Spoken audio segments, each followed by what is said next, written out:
Hey everyone, it's Hedgehog. Uh, I know I'm not done a video in a while. I apologize. I had some family stuff to deal with, so it's done now. So I decided I'm going to film a video. I recently finished watching second season of Heartstopper, so I wanted to do a review.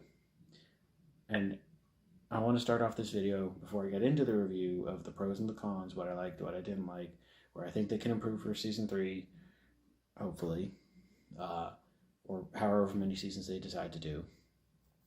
I want to start off by saying I have not read the books by Alice Oseman.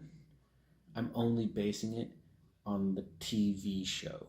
So I'm only basing it on the differences from season 1 to season 2 and what I liked, what I didn't like. So with that out of the way, let's get into the review. So let's start off with the first thing I like about the show. I think it's a very sort of positive sort of representation for the whole LGBTQ, where it's like, it's not just like, the gay character acting like the typical like, oh hello kind of character. That these characters who are in this community of the LGBTQ have, various different personalities. One's a bit more of a dumbass, one is a bit more of a introvert, and I like how that kind of is played in the show. So one of the negatives, which I guess would be the counter to the positive I just stated, would be I feel as though with this show, it doesn't seem to challenge a lot of stereotypes. So it doesn't seem to challenge like, oh, not all gay people or lesbians or whatever act like this, talk like this, think like this, like what you see online and what you see in the media. That it would be better if they said, here's a character who's in that community, but they're a huge fan of Michael Knowles, or they're a huge fan of Jordan Peterson. That would be an interesting sort of dynamic, because then it's not just, oh, well, going into the next point. Well, I'll touch on the next negative point and then go back to the positive. So the next negative point is, I feel as though if Alice Oseman and whoever writes this show, if in season 3 they do like the main villain of the show is that homophobic guy over there, or that transphobic girl over there, it's just lazy fucking writing. Alice, please. Alice, if you're listening, take it from me as a writer, not just a writer of songs or writer of short stories that I haven't really published, and I really don't intend to. But take it from me, it's really bad, lazy writing to just keep doing that season after season after season after season, where it's like, oh, the villain of the show is the homophobic character, the villain of the show is the transphobic character, the villain of the show is the Christian conservative. It's bad, lazy writing. It would be more interesting, as I said, to have something where it's like within that community of the LGBTQ plus community, there are conservative people within that community, and it would be that interesting dynamic of like, okay, they agree with these points that they say, but they disagree with these points, and it would be an interesting dynamic to see. So, fingers crossed that season 3 they don't do the typical cliche, that homophobic guy over there or that transphobic girl over there is the villain. Bad, lazy writing. Bad. I hope you don't do that. Because for the first 2 seasons, I think you can get away with that. First 2 seasons, you're well within your rights to get away with it because it makes sense. But season 3 on, please, season 3 on, don't do that. Don't. It's just bad, lazy writing.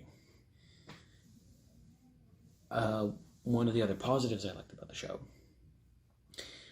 all the actors and actresses, they seem to sort of be really getting into their characters and really like, you know, being able to expand on their characters. Like an example that I can think of that would be similar would be like the Lord of the Rings, Peter Jackson, and the Hobbit, Peter Jackson franchise, where it's like, yeah, maybe the first movie they were kind of not really sure about their character, but by the third movie, they already knew this fucking character. They're like, no, no, no, this character would not say that. You know, it's nice to see that these young actors and actresses are starting to kind of get into that. Well, you know, Nick wouldn't think this way, or you know, Charlie wouldn't say that this way. He would say it this way. It's nice to see. It's really, really nice to see. So, you know, kudos to the young actors and actresses.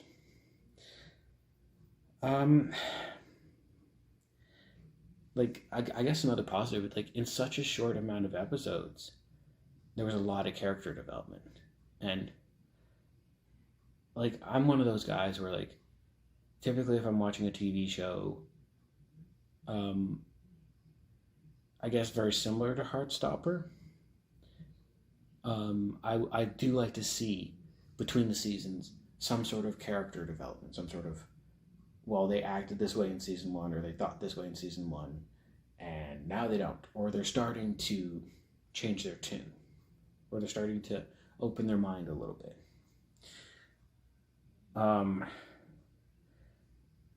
I think the one of the negatives would be like some of the arcs for some of the characters, like Tao, his character, I felt like it was very rushed. I felt like if you had like an episode or two more to kind of just really stretch it out a little more, it would have been nice, just to kind of really flesh the character out and really flesh, like, okay, he's falling in love with this other character. Like, sorry, I forget the name. Like, I just wrote this down like a couple minutes ago, so I apologize. But like, it would be interesting to see that, where it's like there's a few more episodes to be like, okay, well, we're gonna flesh these characters out a little more, because it's like, I know Nick and Charlie are the main two characters, but Alice and any other writers at Heartstopper, you can take a page from How I Met Your Mother and Friends. You don't always need to focus on those two in an episode. You can have an episode that's not exactly Nick and Charlie focused. You can have them in the episode, but maybe they do one little scene and then they go off and do something. And then the episode's focused on these characters. That'd be interesting to see. Like, another two characters that I think are a bit rushed was Isaac's arc, where it's like him kind of discovering that he's asexual. It's like, I almost felt like it was sort of like shoehorned in right at the end. It wasn't like a natural sort of like, well, I don't really know. Am I? Maybe I should look this up. Maybe I might be this. It would have been interesting to, again, like with Tao, you know, have stretched out a little more. And like another character as well, Harry.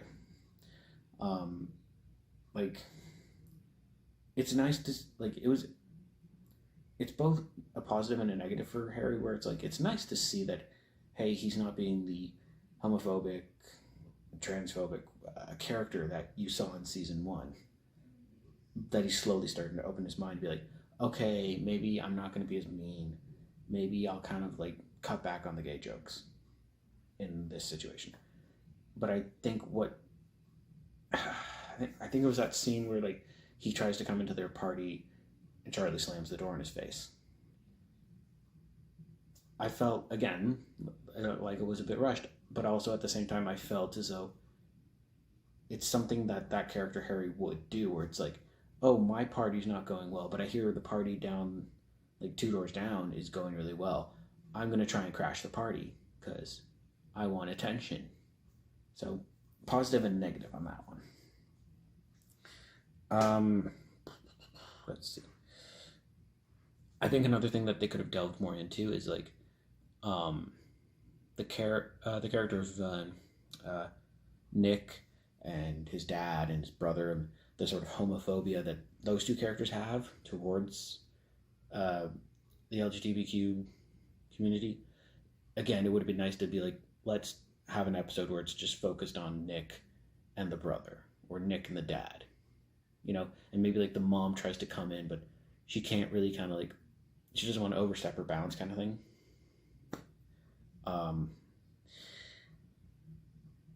Like, again, to go back to like the Harry defending Charlie thing, that was a nice thing to see, but again, as I said, I wish it was drawn out more. I wish you might have had that one moment, and I wish you just would have left it. I wish you didn't have that try to crash the party scene. I wish you just would have had that one little moment. Hey, yo, leave them alone. Charlie and Nick are kind of going like, wait, is he defending us? And then leave it for the whole season. It would have been a lot better for season 3 and however many other seasons go on. But if you just left that one little scene and didn't cut back to him, or if you did cut back to him, it's more just like him and Nick, or Nick and him and the football team kind of thing, or rugby team, sorry. Anyway, back onto Nick, his dad, and his brother with the homophobia thing. Again, I feel like you could have stretched that out.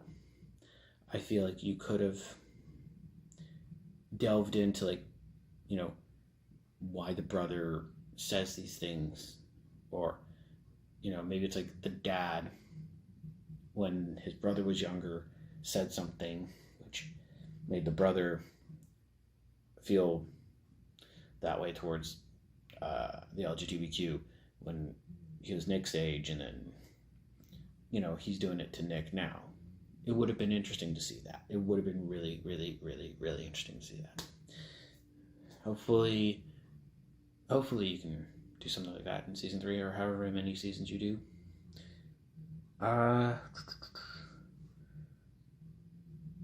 Let's see.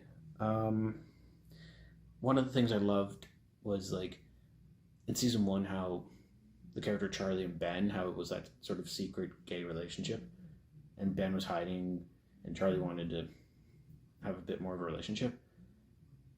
Like, I love that scene in season 2 where Charlie does confront Ben and basically politely tell him to go F himself. That was a really nice scene.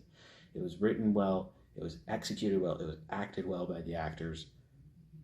So, kudos there. Although this is where the video might get a bit controversial. I feel as though Heartstopper is kind of heading in a very woke direction. And when I say woke, I want to be very specific when I say it. I feel as though, from the stuff I've seen online of what the LGBTQ community is doing, it is very, it's almost like they're trying to bring that into the show without actually bringing it in, which I really hope they don't. I really hope they show, as I suggested earlier on in the video, where it's like, you have a character like Blair White, or Marcus Dibbs, or Buck Angel, where it's like they are in that community, but they're conservative, or they have conservative values. It would be so interesting to see that dynamic, but I'm not a writer on the show. I can't do that. I'm just reviewing it. So I hope that they don't dive headfirst into the woke thing, but if they do, I guess that's just where the show goes. Unfortunate, but I guess, again, I'm not a writer on the show. I can't say anything. I'm just reviewing it, but please don't do that, Alice. Please don't dive into that. I feel like it'll be a very interesting thing. I'm going to repeat this a third time to challenge the audience and be like, hey, yeah, we have characters within this umbrella of the LG community, and some of them are liberal, some of them are independents, some of them are conservative. And yes, I know I'm using political jargon, but it's the only thing I can use to sort of describe how I'm thinking it. Like I said before, I feel like there were moments in the show where it was very rushed. Like, I know that the whole big arc of the season was they go to France, but it's like, oh, okay, well, we're just gonna do uh, 4 or 5 episodes. They're in France. They're doing things in France. Oh, they're back at school now. Like, no, like it would have been nice to sort of see more moments where it's like Nick and Charlie in, well, one of the most romantic cities in the world. You know, really kind of getting to know each other. And I'm not saying like don't do don't do sex scenes and stuff because no, I think that would just ruin the show. But showing that they're they're getting together, they're getting closer together as boyfriends. It would have been nice to see.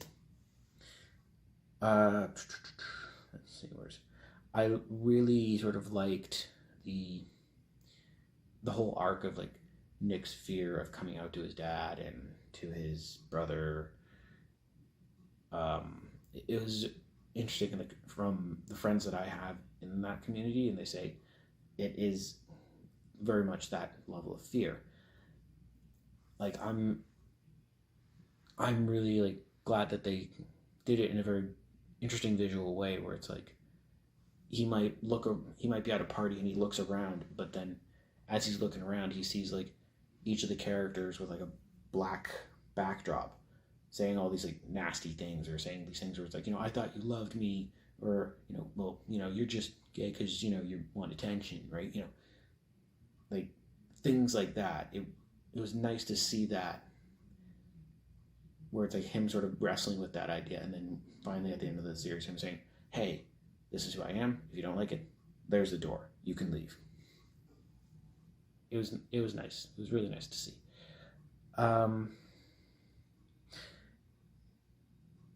So I guess all in all, I think if I had to rate it on the scale of 1 to 10, with 1 being it's really shit, don't watch it, and 10 being it's amazing, I love it, I put it in the same category as Friends and How I Met Your Mother, I'd say a solid 5.5. There were parts, again, as I've stated, where it's like, okay, that could have been worked on a little better. You could have stretched that a bit. Could have had a moment where it's like, these guys are not the focus. They're the focus of the episode. It would have been nice to see. But seeing as it's only season 2, I feel as though it's like, there's always room for improvement.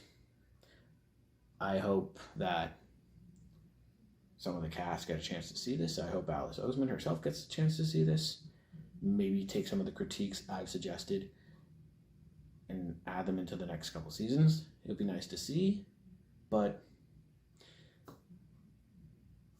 if I had to say, again, as I said, 5.5 out of 10. Not a great season, but not a bad season. I'm excited to see what they do with season 3.